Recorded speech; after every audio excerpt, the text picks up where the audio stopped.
Saudari dan saudaraku yang terkasih, hari ini kita merayakan Hari Orang-orang Kudus. Ya. Pertanyaan untuk kita adalah, siapakah orang-orang kudus itu? Siapakah orang-orang kudus itu? Orang-orang kudus adalah orang biasa, seperti Anda dan juga seperti saya.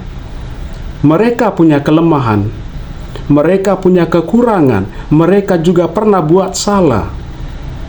Tetapi kemudian mereka membuka hati terhadap karya Allah, membiarkan Allah bekerja di dalam mereka, di dalam diri mereka. Di dalam kelemahan mereka, mereka berjuang untuk melaksanakan kehendak Allah demi kemuliaan nama Allah dan mendedikasikan hidup mereka untuk sesama demi kebaikan bersama. Selama ini kita merayakan orang-orang kudus yang nama-nama mereka terdaftar di dalam kalender liturgi gereja. Tetapi masih ada banyak orang lain yang pernah hidup baik. Ya. Mereka pernah menjadi teladan di dalam kehidupan berkeluarga, pernah berjuang untuk banyak orang, mendedikasikan hidupnya untuk banyak orang, bahkan berkorban untuk orang lain. Dan saya yakin banyak dari antara mereka juga adalah anggota keluarga saya, kakek, nenek kita, nenek moyang kita yang dulu pernah hidup baik.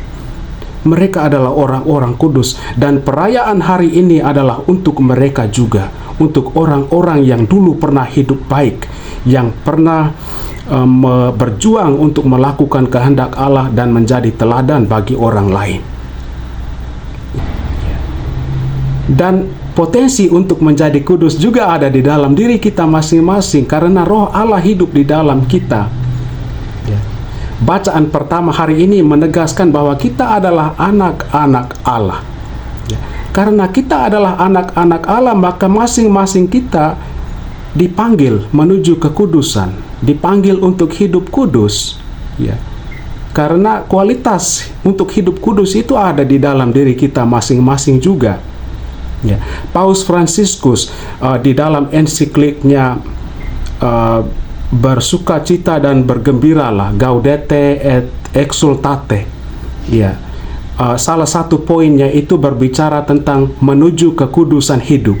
Dia bilang begini, menuju kekudusan hidup itu seperti ini. Ada seorang ibu yang pulang kerja di sore hari. Walaupun dia capek bagaimanapun, dia bersedia untuk mendengarkan cerita anaknya. Dia duduk dan mendengarkan anaknya bercerita dengan penuh kesabaran. Satu langkah menuju kekudusan hidup. Lalu esok harinya dia pergi belanja. Sampai di sana dia bertemu dengan teman-temannya yang sedang berdiri menceritakan nama orang lain. Dan dia memilih untuk tidak mau bergabung. Dia menghindar. Satu langkah lagi menuju kekudusan hidup. Lalu ketika keluar dari pusat perbelanjaan, dia bertemu dengan salah seorang pengemis yang duduk meminta. Dia berikan sedekah. Satu langkah lagi menuju kekudusan hidup. Lalu pada malam hari ketika dia rasa sudah mulai capek, bebannya sudah mulai berat, dia mengambil rosario dan berdoa.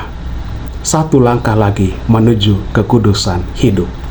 Jadi saudari dan saudaraku, hari ini kita datang untuk merayakan orang-orang kudus. Kita juga merayakan identitas kita sebagai anak-anak Allah. Dan pada saat yang sama kita juga menegaskan bahwa kita dipanggil untuk menjadi orang kudus. Kita dipanggil menuju kekudusan hidup. Maka marilah kita membuka hati terhadap karya Allah. Kita saling mendoakan dan kita juga memohon doa dari orang-orang kudus kita. Amin.